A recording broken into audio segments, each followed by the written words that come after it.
Basic Dungeons & Dragons, the 1981 rules, was unforgiving. First level characters were fragile. One bad hit and you were gone before you even got attached to your character.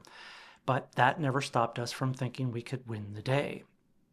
I want to tell you about a time I was Dungeon Master for a group of guys running a stealth mission into a hobgoblin lair. The plan? Impeccable. The reality? Well, as one of the players summed it up, the plan was perfect until the dice got involved. The party was all first level: a fighter, a cleric, a magic user, and a thief, your classic spread. They were terrified because in basic D&D, your first level character might as well have been wearing a red uniform with no name tag.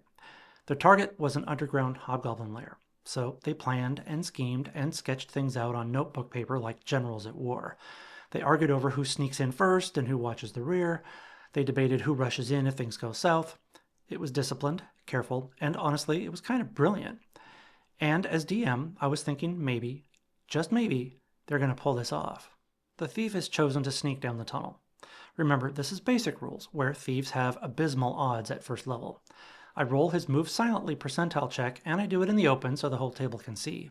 Normally you roll that behind the screen, but I was in a full disclosure mode at the time. Anyway, the player's roll is an utter failure, a natural 1. In an instant, the careful stealth becomes slapstick. He doesn't just fail to sneak, he trips over loose stones, slams into the cavern wall, and sends his lantern clattering. The noise echoes through the tunnels like a dinner bell. Hobgoblins are alerted. The fighter charges in, trying to look heroic, sword swinging, and misses completely. The cleric, okay, let me mention to those unfamiliar with BECMI rules that clerics don't get any spells until they hit second level. So, anyway, the cleric rushes forward with his mace and rolls low in spectacular fashion. The magic user, panicking, uses his one and only spell for the day, sleep. He rolls badly. A handful of hobgoblins drop, but most shrug it off and now they're furious.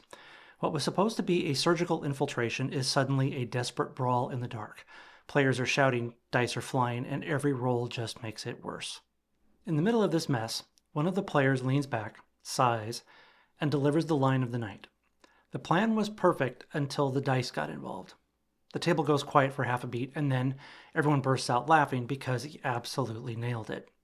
That one reflection, that one comment, perfectly portrayed one of the most profound elements of what it means to play D&D. You can plan, scheme, and map things down to the last detail, but in the end, you're at the mercy of the dice, which is true of any edition of the game, and honestly, that's why those moments stick with us.